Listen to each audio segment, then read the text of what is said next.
All it took was that flat Earth shit, and they're out of there. But these guys are gone. You know, they don't even believe in this thing, man. If you're doing what we're doing right now, you're partaking in a cult. They'll say that you're a part of a cult. You know, because those guys are corrupted. Their minds are corrupt now, man. They promise themselves liberty, but yet they're servants of corruption. All right.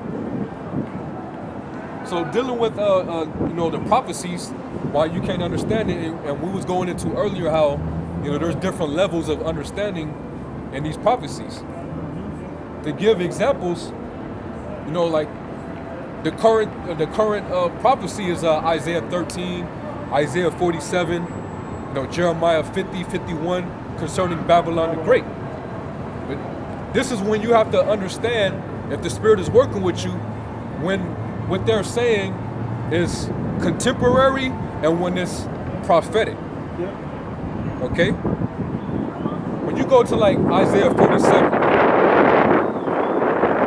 it was dealing with ancient Babylon contemporarily at that time. But prophetically, it was talking about America. Okay? But you gotta know when it's going into futuristically America and when it's talking about ancient Babylon contemporarily. It could just be a little bit. That's talking about prophetically, and the whole part could be generally about contemporary. Contemporary, meaning current. What's going on at that time. Yeah. We're not saying that everything in the prophecies was not already fulfilled or it didn't happen back then. A lot of that is history. We don't deny that. All right, but you got to understand when they were living back during the time these things were occurring in history, that they were prophesying. Yeah.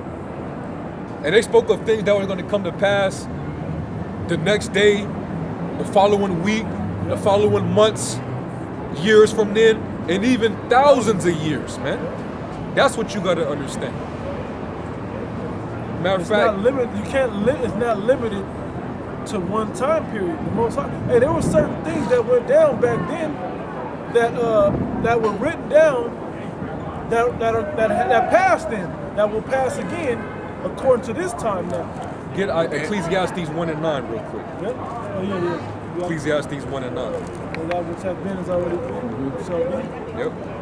That which shall be is already been. Ecclesiastes chapter 1 verse 9. The thing that hath been is that which shall be, and that which is done is that which shall be done. Yep. And there is no new thing under the sun. There was no new thing under the sun. So the things that happened in the past, it's gonna happen. It's gonna be reoccurring. It's gonna be reoccurring. Okay. Just like the prophecy of the Negroes coming over here for slavery. If you can see when that prophecy was written in Deuteronomy, and it happened 2,000 years, almost 3,000 years after it was written. Over 3,000 years. So it was written in, but it didn't happen until the Negroes came over here in the transatlantic slave trade. Hey, but you know what? Like even the prophecies dealing with in the law, because even in the law was things that was prophesying. When you go into the curses, it said that these were going to happen to you throughout your generations forever. Yeah. This is going to be a sign throughout all that was going to be on us throughout all generations forever. Right. So us being carried out of our land into slavery, that kept on happening. I was just going to say, because we went into Babylon, we went into just time after time. We went into Assyria. We went into, we got pushed out of our land in 70 AD. Yeah, eventually. We kept going into captivity. But the prophecy, it fits that, but it also specifically fits coming across the ocean to over here. Yep. Where Judah and Israel were oppressed together. That's right. That's why they're in pieces. Here a little bit there.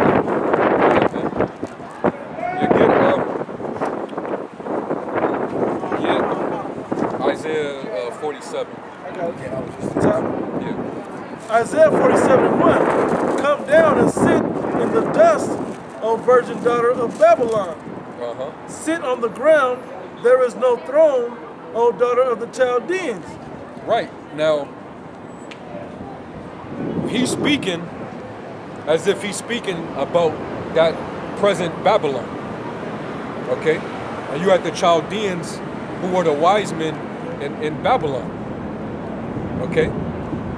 And that was part of the power of the ancient Babylonian empire. Okay?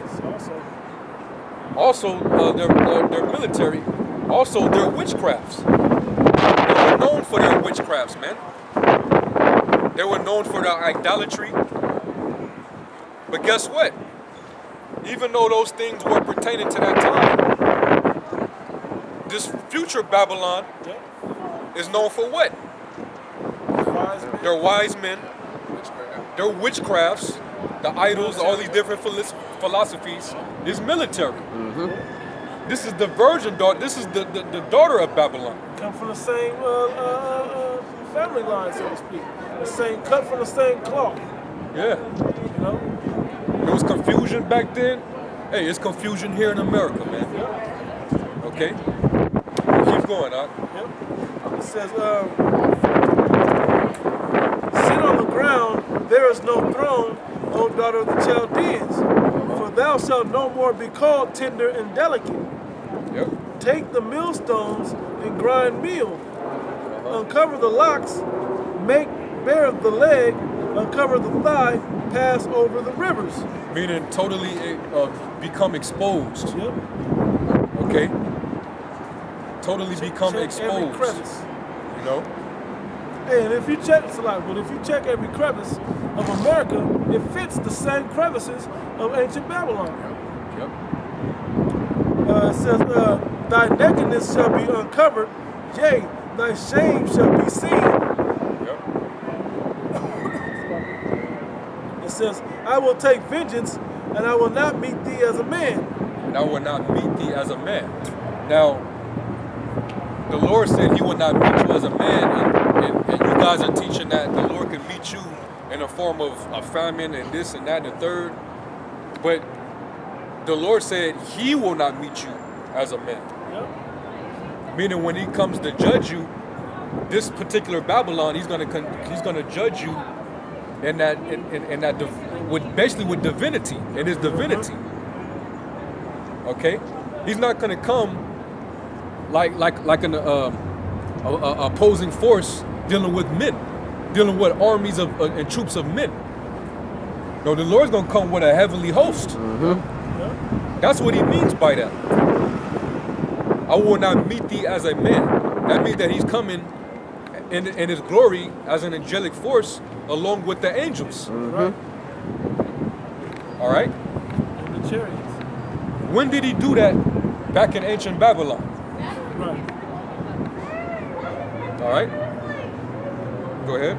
It says, verse 4, it says, as for our Redeemer, the Lord of hosts is his name, the Holy One of Israel. Go ahead. Sit thou silent and get thee into darkness, O daughter of the Chaldeans, for thou shalt no more be called the Lady of Kingdoms. I was wroth with my people. Is America known as a Lady of Kingdoms? She's known as the Lady of Liberty. That's why you got that statue over there in New York. They went into that too. You know? And also there's a city called Babylon over there in New York, on Long Island. Literally. Okay? Go ahead. It says, verse 6, I was wroth with my people, I have polluted mine inheritance, and given them unto thine hand. Thou didst show them no mercy. Upon the ancient hast thou verily laid thy yoke. So like verily heavily laid thy yoke. And thou saidest, I was wroth with my people, meaning you didn't show my people mercy when my people were under your yoke. More compassion. You know, just like, Nebuchadnezzar didn't let up on Israel when he was, taking us down and, destroying our temple and all that, and making us worship his idols and stuff like that. Over here, when we came over here under hardcore bondage here in America, there was no mercy shown to the Lord's chosen people, man. Yeah. All right? There's never been no mercy shown to us, man. Throughout all our captivity. Not by these heathen. Yeah, our blood was shed here, man. Yeah. That's why you read in Babylon the Great in Revelation, it talks about the blood of the saints was found in this land, the blood of the prophets and the saints, you know, which were found in Babylon. Okay? It's Ezekiel chapter 35, verse 5. Because thou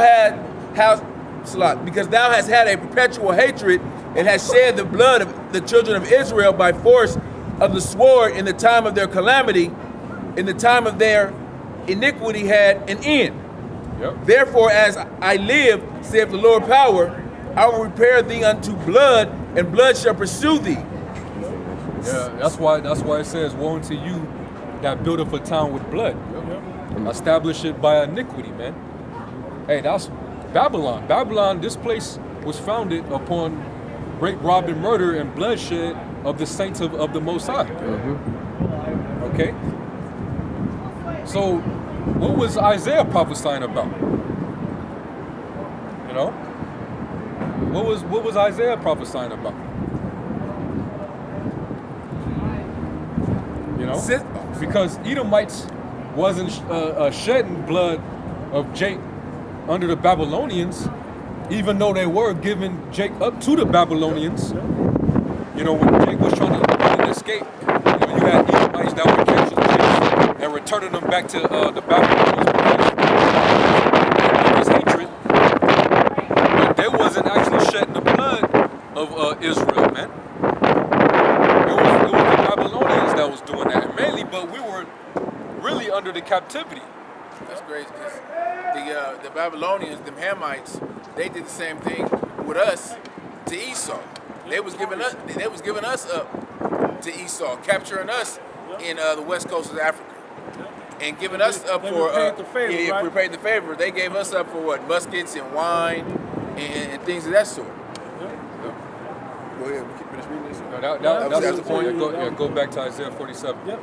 Isaiah 47, and I'll start midway through the 6th verse. It says, "Thou didst show them no mercy.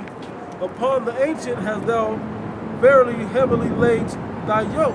Yep. And thou saidest, I shall be a lady forever, so that thou didst not lay these things to thy heart, neither didst remember the latter end of it." You know the end of the prophecy, right? It says, "Therefore hear now this, thou art given to pleasures that dwellest carelessly, and saidst in thine heart,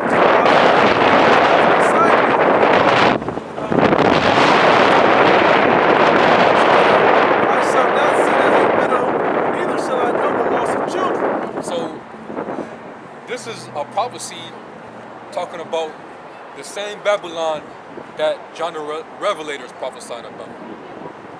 So this is how you know that this is more prophetic and not contemporary. Because if it was, if that was going down right then and there, then why would a future prophet be prophesying about an old prophecy? All that line up. That doesn't go together. After that time period had completely passed. Yeah. After that Babylon captivity had already went down. It fallen. Yeah. It went down, man.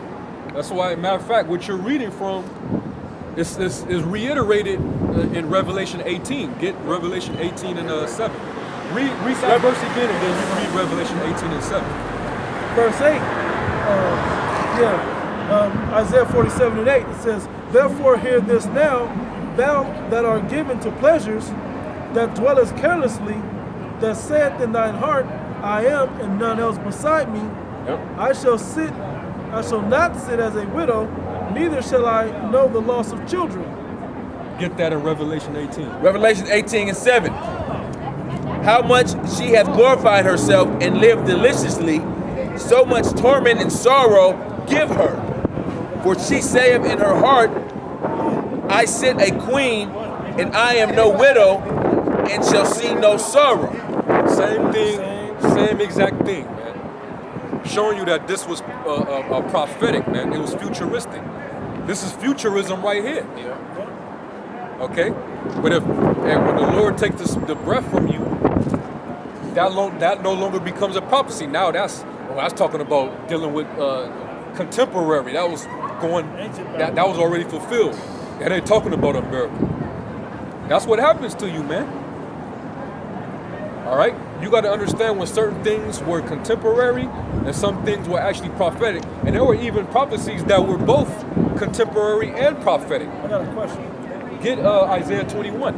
Yeah, I got a good question. Come. How long did it take for Babylon to be taken down by the Persians? It wasn't overnight, was it? I don't think it was one battle that did it. Right. Well, it says, just like it says in Revelation, that this should go down in one hour, one day.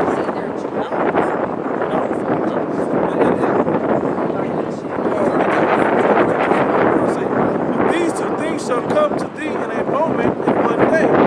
Also children and widowhood, they shall come upon thee in their perfection, for the multitude of thy sorceries, for the great abundance of thine enchantments. It didn't go down in one day.